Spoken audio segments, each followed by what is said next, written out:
slow up, no I don't take shit. I got no love for the fakeness. If you wanna play tough and wanna hate this, I'll always show up.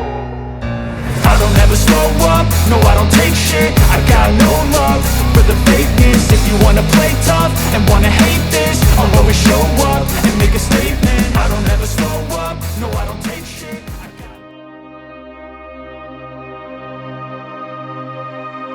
Pangeran Sabakingkin merupakan salah satu keturunan Pangeran Sunan Gunung Jati yang tinggal di Banten.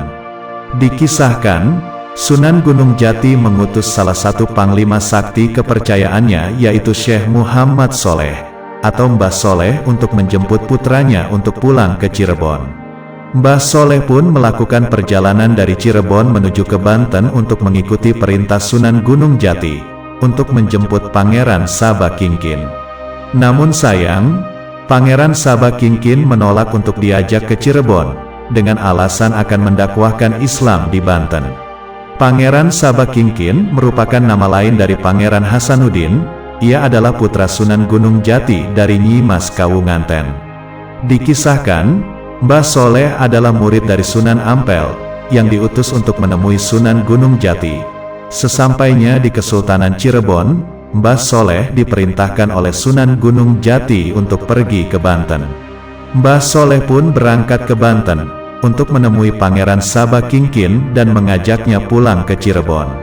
Namun Pangeran Sabakingkin memilih tinggal di Banten untuk menyebarkan ajaran agama Islam di sana.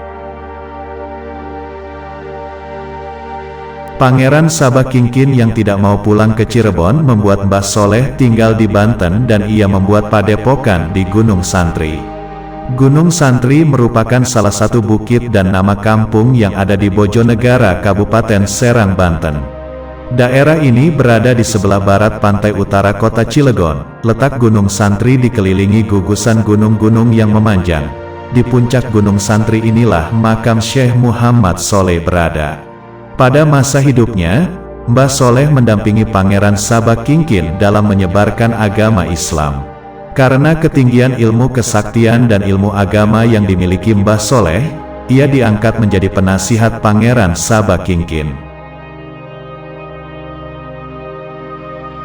Banten sendiri pada waktu itu masih menganut ajaran Sunda Wiwitan, yang dipimpin oleh Prabu Pucuk Umun. Sedangkan Pangeran Sabakingkin terus mengajarkan agama Islam yang semakin hari pengikutnya semakin banyak. Hal ini membuat Prabu Pucuk Umun menjadi iri hati dan murka, dan mengajak Pangeran Sabakingkin untuk bertaruh. Prabu Pucuk Umun mengajak Pangeran Sabakingkin untuk melakukan sabung ayam, dengan taruhan akan memberikan jabatannya bila ia kalah.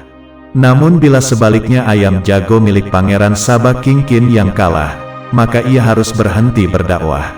Dengan sangat terpaksa Pangeran Sabakingkin menerima tantangan itu, dengan waktu dan tempat yang sudah ditentukan.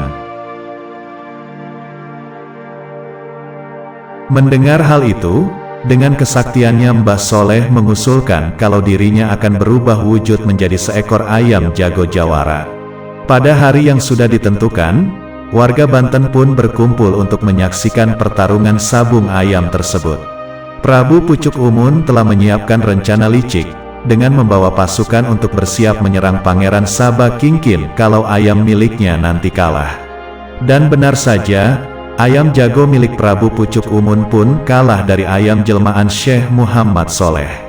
Seketika itu juga Prabu Pucuk Umun semakin murka dan menyerang Pangeran Sabakingkin dan juga pengikutnya. Namun naas bagi Prabu Pucuk Umun, yang kembali harus kalah dari Pangeran Sabakingkin dan para pengikutnya. Pasukan Prabu Pucuk Umun pun akhirnya mundur ke selatan, bersembunyi di pedalaman daerah Rangkas yang sekarang dikenal dengan suku Baduy. Setelah selesai mengemban tugas dari Sultan Maulana Hasanuddin, Syekh Muhammad Soleh atau Mbah Soleh pun kembali ke kediamannya di Gunung Santri. Syekh Muhammad Soleh pun wafat pada usia 76 tahun, dan ia berpesan agar dirinya dimakamkan di Gunung Santri. Dengan segala kerendahan hati, jika ada perbedaan versi mohon dimaafkan. Baiknya ini dijadikan bahan rujukan sehingga kita bisa mengambil hikmah dari kisah ini. Semoga informasi ini bermanfaat untuk kita semua.